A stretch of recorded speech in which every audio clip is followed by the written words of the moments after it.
Salam, selamat berjumpa kembali dalam kasih karunia Tuhan Yesus Kristus kepada kita semua.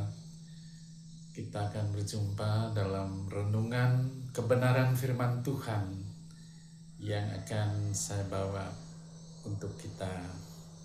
Saya Pendeta Agung dan saya mohon kita berdoa terlebih dahulu. Mari kita berdoa.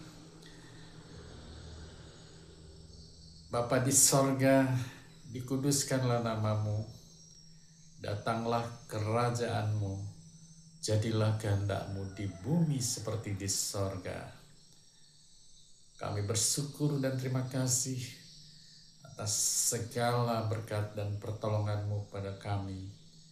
Engkau memberi kami kekuatan, kesehatan, dan juga segala kebutuhan hidup kami. Sehingga kami pada kesempatan ini akan menggunakan waktu kami untuk merenungkan firman-Mu dan juga menerima berkat firman-Mu kepada kami semua. Kami mohon Roh Kudus-Mu menolong kami ya Tuhan. Roh Kudus-Mu mengajari kami tentang firman-Mu. Dan Roh Kudus-Mu juga melindungi kami dari segala gangguan-gangguan iblis dan roh jahatnya. Kami mohon Tuhan Engkau juga merintah malaikat-Mu menjaga kami semua masing-masing. Terima kasih Tuhan, berkatilah semua orang yang akan mendengar firman-Mu ini. Mereka Tuhan beri kekuatan baru setelah mendengar firman ini. Dalam kasih anugerah Tuhan Yesus Kristus, kami semua umat manusia mengharap pertolongan hanya dari Yesus Kristus adalah jalan dan kebenaran ke sorga. Terima kasih Bapa, dalam nama Tuhan Yesus, dalam Bapa, Putra, dan Roh Kudus, kami berdoa. Amin. Saudara-saudara, dimanapun berada, dan apapun kondisi kita masing-masing pada saat ini, mari kita bersama-sama merenungkan dan mendengar firman Tuhan yang adalah kebenaran. Saya akan membawa kebenaran firman Tuhan untuk kita pada kesempatan ini. Terdapat dalam kitab Yehezkiel ayat yang Yehezkiel pasal 33 ayat yang ke-19. Kita boleh membaca di rumah atau di tempat masing-masing karena keterbatasan waktu kita. Untuk rekaman, kita akan hanya mengambil ayat yang ke-19, tapi kita boleh membaca dari ayat 1 sampai ayat yang ke-20. Saya baca ayat yang ke-19. Sebaliknya, kalau orang fasik bertobat dari kefasikannya dan ia melakukan keadilan dan kebenaran, ia pasti hidup karena itu. Saya ulangi, sebaliknya kalau orang fasik bertobat dari kefasikannya dan ia melakukan keadilan dan kebenaran, ia pasti hidup karena itu. Amin. Dengan bacaan ini, kita akan membuat tema untuk kita renungkan, yaitu bertobat sungguh-sungguh. Bertobat sungguh-sungguh. Bapak, Ibu, dan Saudara yang dikasihi Tuhan, jemaat Tuhan di seluruh bumi, sejak manusia pertama jatuh ke dalam dosa, ya kita tahu manusia pertama jatuh ke dalam dosa atau manusia pertama itu adalah Adam dan Hawa. Sejak mereka jatuh ke dalam dosa, maka dosa dan tabiat dosa mengikuti dan menjadi bagian dalam diri manusia, sehingga kita dilahirkan ke dalam dunia ini dengan segala kecenderungan hati untuk selalu melakukan kejahatan.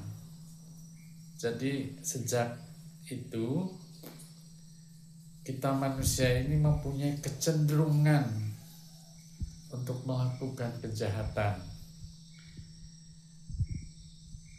Raja Daud dalam kitab Mazmur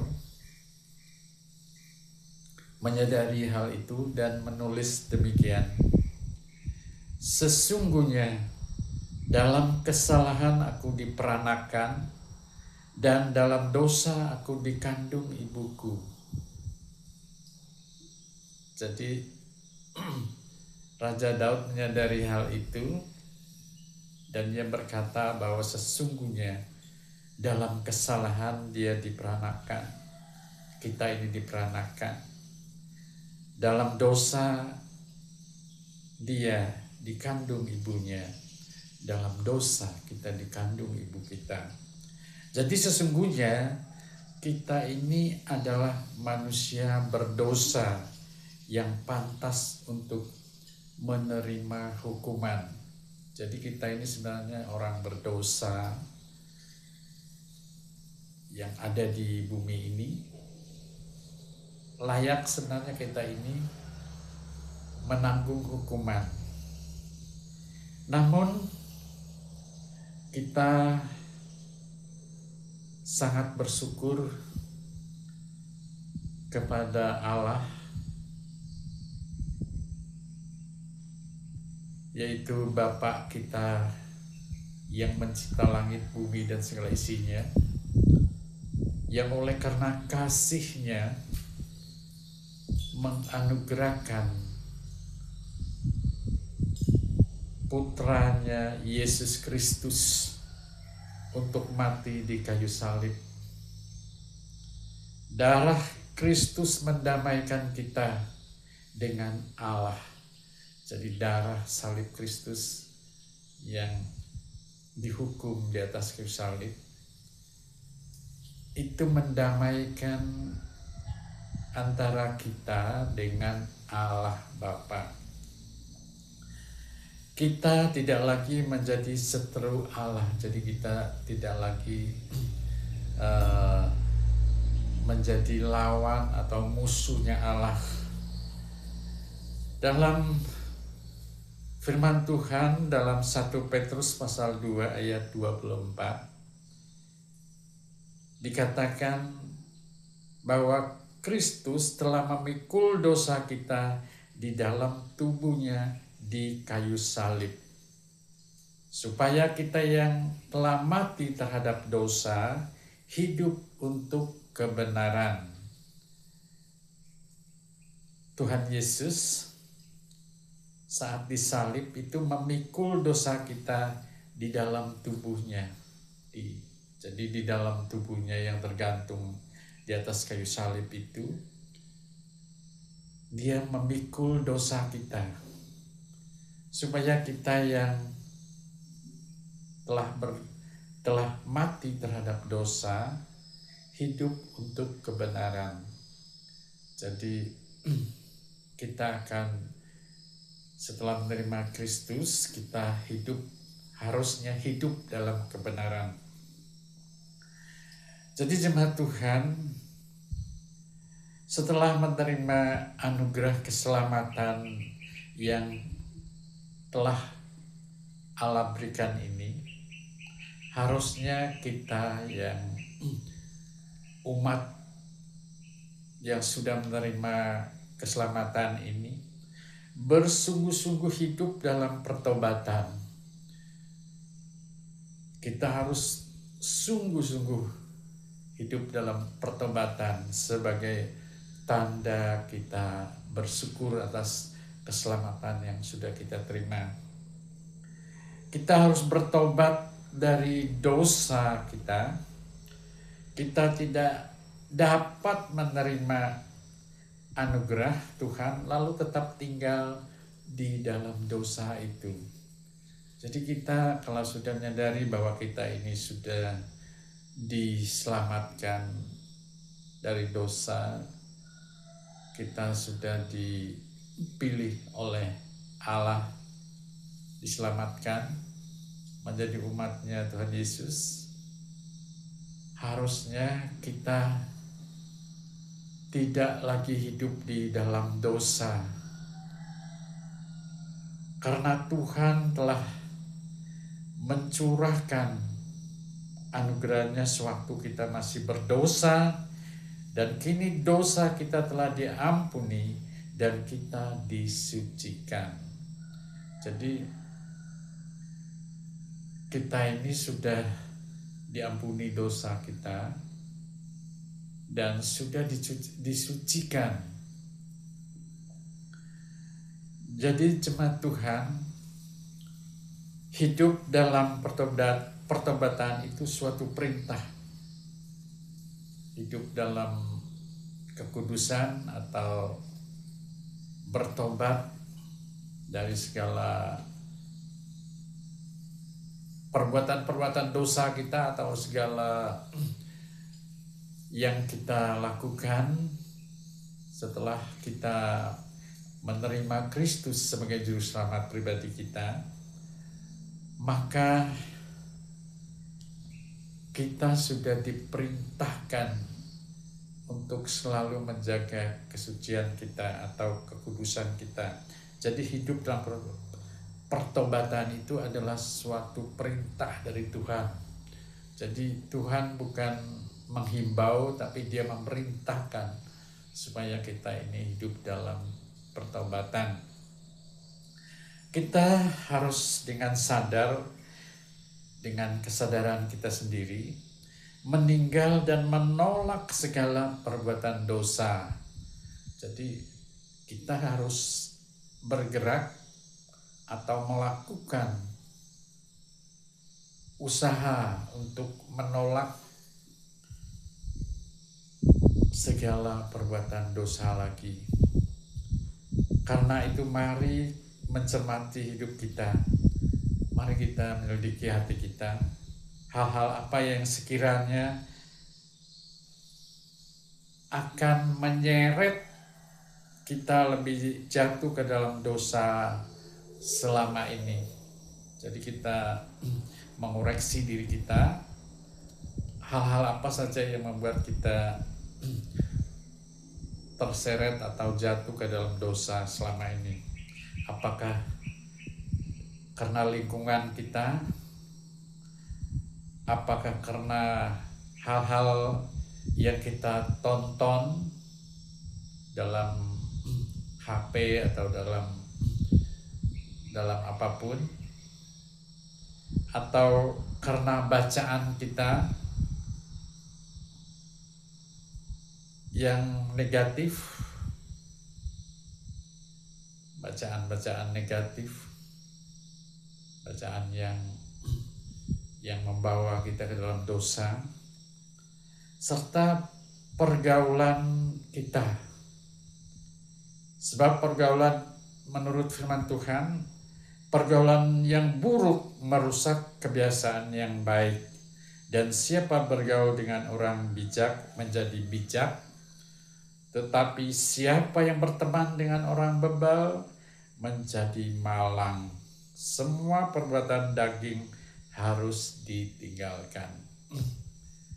Perbuatan daging sudah tertulis dalam firman Tuhan. Kita bisa membacanya di dalam Yakobus, kitab Yakobus pasal yang kelima, bisa kita baca di sana. Kita harus berhenti berbuat dosa, jadi usaha kita sendiri berhenti, dan menghindar diri dari jebakan dosa-dosa itu. Jadi kita berhenti berbuat, kemudian kita menghindarinya. Jadi ini adalah usaha kita, bukan kita saya serahkan kepada Tuhan supaya saya tidak berbuat dosa, sementara kita diam. Jadi harus ada usaha kita sendiri. Kita memang masih hidup di dunia yang penuh dosa. Dunia ini penuh dengan dosa, namun kita harus memilih untuk hidup sesuai dengan kehendak Tuhan setiap hari. Karena pertobatan tidak dapat dilakukan hanya sekali seumur hidup, tetapi harus kita lakukan setiap saat. Jadi pertobatan itu bukan sekali kita bertobat kita udah selamat selamanya, bukan. Jadi itu adalah suatu proses terus menerus di dalam hidup kita di dunia ini. Terus menerus kita melakukan pertobatan kepada Tuhan secara pribadi, maksudnya.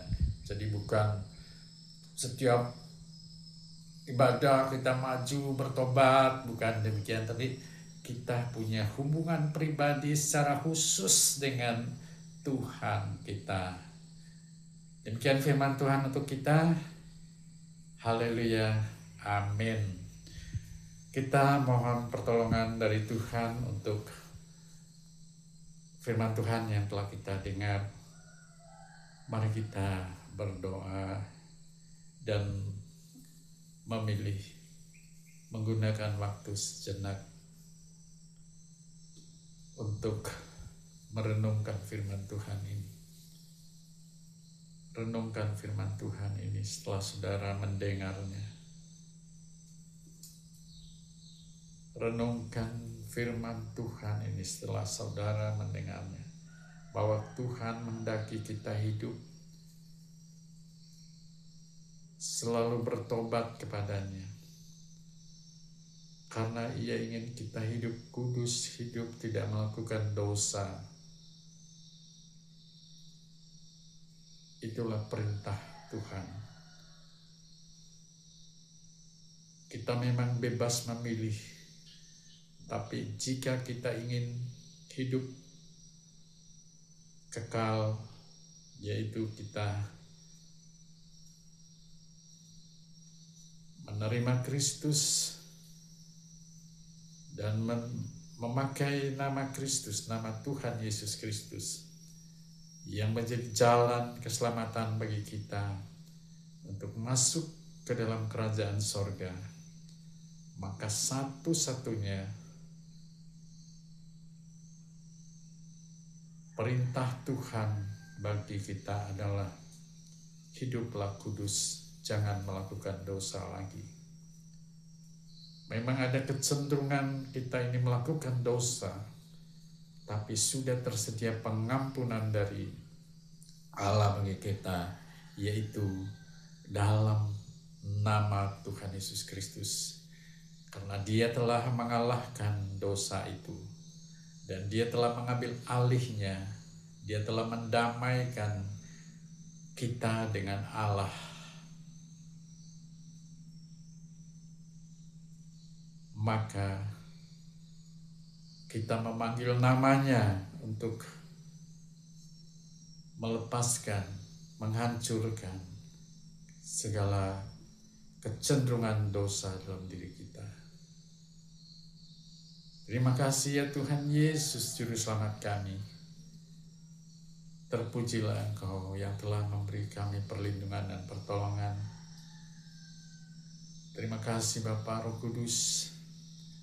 Kami mohon Engkau terus mengajari kami tentang firman-Mu, dan terlebih mengurapi hati dan pikiran kami, mengurapi kami, mengurapi bibir kami, sehingga kami menjadi orang-orang yang akan memberitakan firman-Mu, menjadi alat dari Allah Tuhan kami Yesus Kristus untuk memberitakan Injil dan memenangkan, menyelamatkan orang-orang siapapun di muka bumi ini Tuhan.